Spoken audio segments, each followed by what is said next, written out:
Assalamualaikum, salam Malaysia Madani Kanta 744 mendahului berita. Kita mulakan dengan rangkuman berita utama hari ini dalam segmen esensi. Lebih 210,000 penerima STR kategori miskin tega bakal menerima sumbangan asas rahmah SARA berjumlah RM600 mulai esok.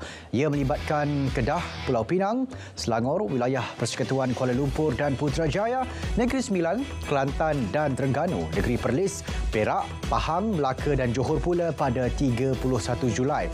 Terima di Sabah, Sarawak dan Labuan akan mendapat bantuan itu mulai 7 Ogos depan. RM130 juta diperuntukkan di bawah inisiatif Payung Rahmah. Gelorkan rasa cinta kepada negara. Sambutan Bulan Kebangsaan tahun ini terus dirancangkan ke seluruh pelosok negeri dan daerah diterajui Kementerian Komunikasi dan Digital. Pelbagai program menarik dilaksana menerusi kerjasama strategik pelbagai agensi kerajaan, swasta, JLC dan NGO. Salah satunya konvoi Kembara Merdeka Jalur Gemilang dengan konsep penyerahan jalur gemilang antara satu negeri dengan negeri lain.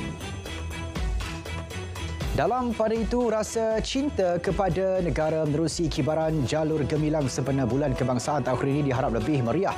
Perdana Menteri mahu ia secara tidak langsung dapat memupuk perpaduan dalam kalangan rakyat tanpa mengira latar belakang. Setiap individu juga harus berasa bertuah menjadi sebahagian daripada rakyat Malaysia yang berdaulat dan merdeka.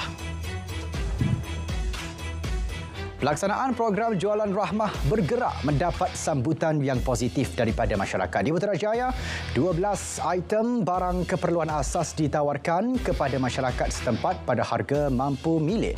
Rata-rata penduduk menyambut baik inisiatif tersebut dan mahu jualan diadakan lebih kerap kerana amat membantu rakyat, terutamanya golongan B40. Di Ibu Negara, program sama turut menjadi tumpuan penduduk lembah pantai mendapatkan barang keperluan asas pada harga murah. Setiap barangan jualan dengan tawaran harga diskaun sehingga 30% dapat meringankan beban orang ramai. Jualan Rahmah bergerak di 33 lokasi terpilih diteruskan sehingga 1 Ogos ini.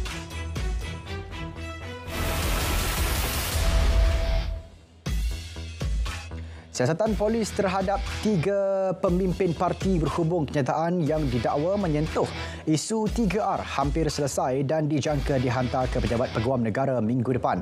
Ketiga-tiga individu terbabit adalah Menteri Besar Kedah, Pengerusi DAP dan Presiden PAS. Menurut Ketua Polis Negara, kesemua mereka yang terlibat juga telah selesai diambil keterangan. Siasatan berkenaan dilakukan di bawah Kanun Keseksaan, Akta Hasutan, Akta Komunikasi dan Multimedia 1998.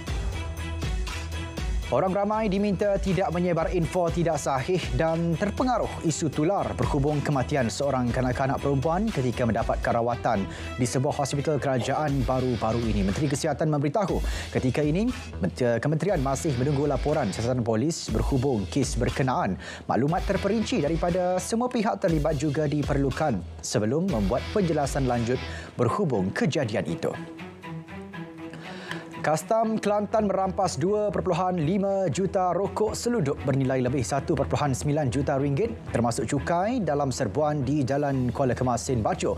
Sindiket dipercayai menyeluduk masuk rokok dari Vietnam menggunakan jalan laut sebelum diedarkan di sekitar Lembah Kelang. Sebuah lori yang dipenuhi dengan muatan rokok seluduk ditahan. Kes disiasat mengikut Seksyen 135-1-D Akta Kastam 1967. 6 motosikal disita dan 266 saman dikeluarkan Polis Trafik Negeri Sembilan dalam operasi bersepadu Samsing Jalanan di Lebuh Raya Seremban, Port Dickson. 3 individu pula ditahan kerana menunggang secara berbahaya. Dalam operasi itu, 11 saman turut dikeluarkan Jabatan Alam Sekitar Negeri atas kesalahan pelepasan bunyi bising dari kenderaan. Baik, di Mahkamah Session Muar, seorang lelaki mengaku bersalah merogol melakukan persetubuhan luar tabi'i dan ambang seksual terhadap seorang kanak-kanak berusia 13 tahun. Tertuduh 17 tahun membuat pengakuan itu selepas pertuduhan dibacakan di hadapan hakim. Hakim menetapkan 24 Julai ini untuk tarikh hukuman.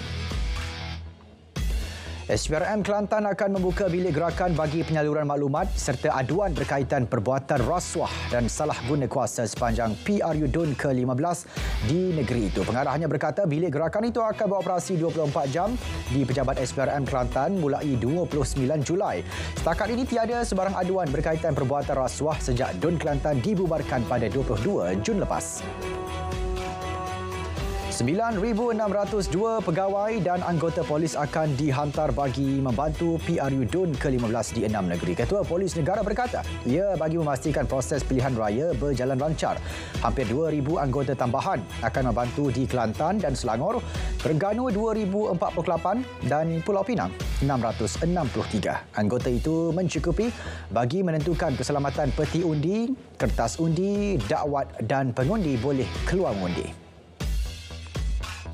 Gabungan Parti Sarawak GPS memberi sokongan kepada calon mewakili Kerajaan Perpaduan pada PRU DUN ke-15. Sokongan berdasarkan penyertaan ahli gabungan itu sebagai anggota Kabinet dan Timbalan Perdana Menteri. Menurut pengerusi GPS, sokongan itu penting bagi memastikan kerajaan stabil terus dipertahan.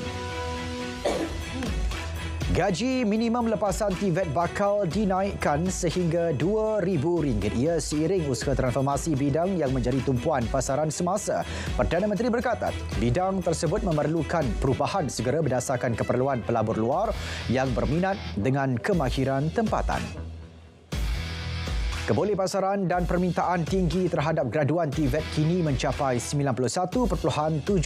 Malah, mereka diyakini memperoleh pekerjaan hanya dalam tempoh 6 bulan selepas menamatkan program TVET di Kolej Vocational. Justru Menteri Pendidikan berkata perkongsian efektif dengan komuniti menerusi program bersama bagi mempromosikan TVET diperkasakan. Kementerian Komunikasi dan Digital dan Perkeso akan berbincang berhubung caruman untuk wartawan sambilan atau stringer. Menterinya berkata perkara itu perlu diteliti memandangkan kumpulan itu membantu dan melengkapkan ekosistem pengamal media. Antara yang diteliti ialah apabila berlaku kemalangan dan mereka tidak boleh bekerja namun proses rehabilitasi berkos tinggi serta tidak ditampung Perkeso.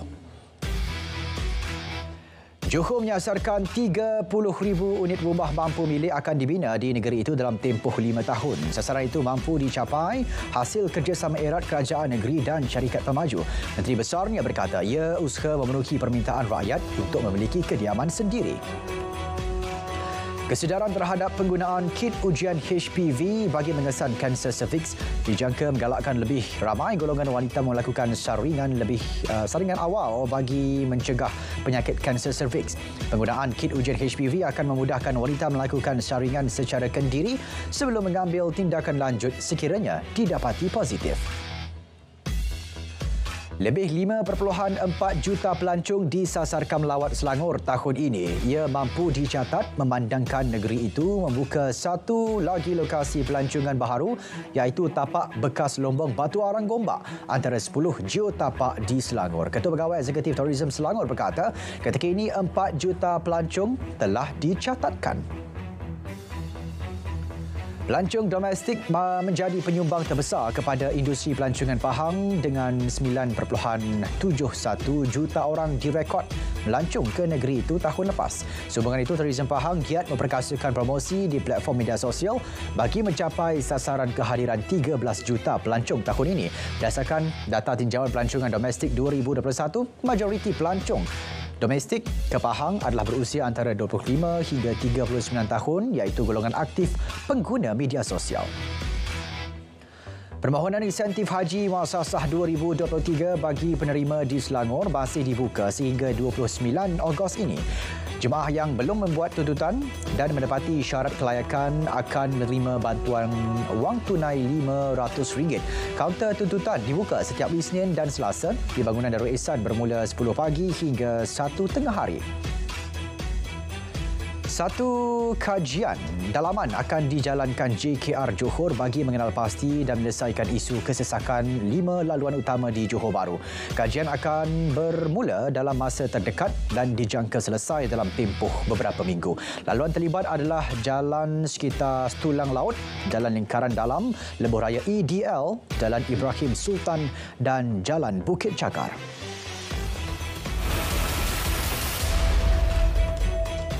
Harga siling bagi program Baik Pulih dan Bina Baharu Rumah di Bandar dinaikkan tahun depan.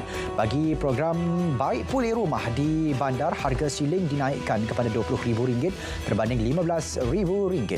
Manakala harga siling Bina Baharu Rumah pula dinaikkan kepada RM85,000 dengan keluasan 750 kaki persegi berbanding RM66,000 dengan 660 kaki persegi tahun ini. Malaysia berminat mempelajari pengalaman dan kepakaran Jepun melaksanakan program dan inisiatif memudahkan penyertaan perusahaan kecil dan sederhana PKS. Ia bagi membolehkan PKS tempatan memanfaatkan peluang di bawah Perjanjian Komprehensif dan Progresif bagi Perkongsian Trans-Pasifik CPTPP.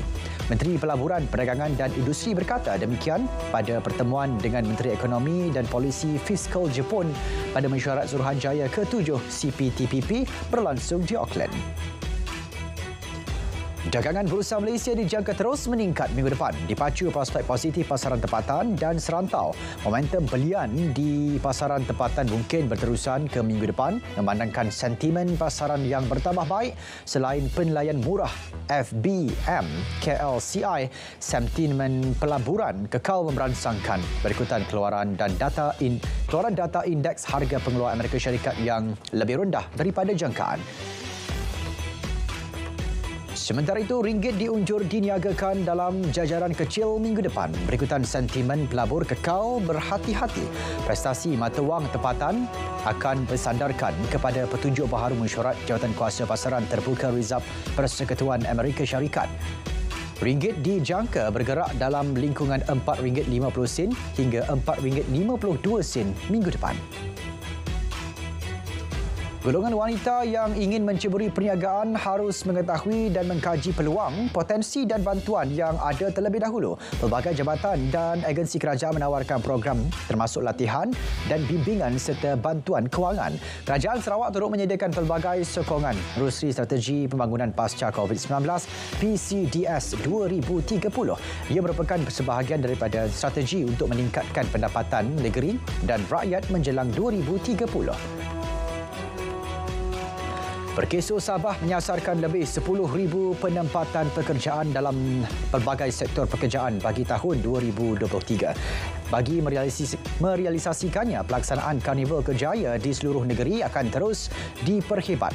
Turut diperhebat pelaksanaan insentif kerjaya madani kepada pencari kerja. Tahun lalu, Perkeso Sabah berjaya menempatkan 3,726 pencari kerja dalam pelbagai sektor pekerjaan.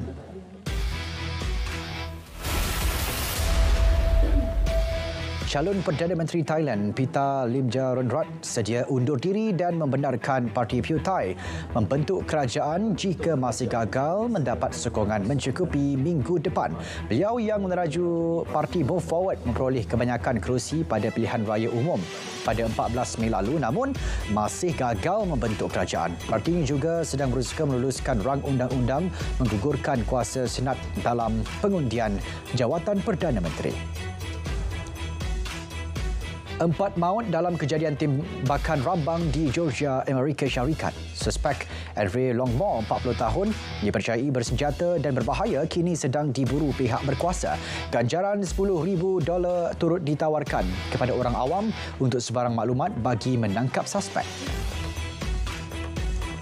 Seorang wartawan ditembak mati di selatan bandar Acapulco, Mexico pada Sabtu. Ia merupakan pembunuhan kedua wartawan negara itu dalam tempoh seminggu.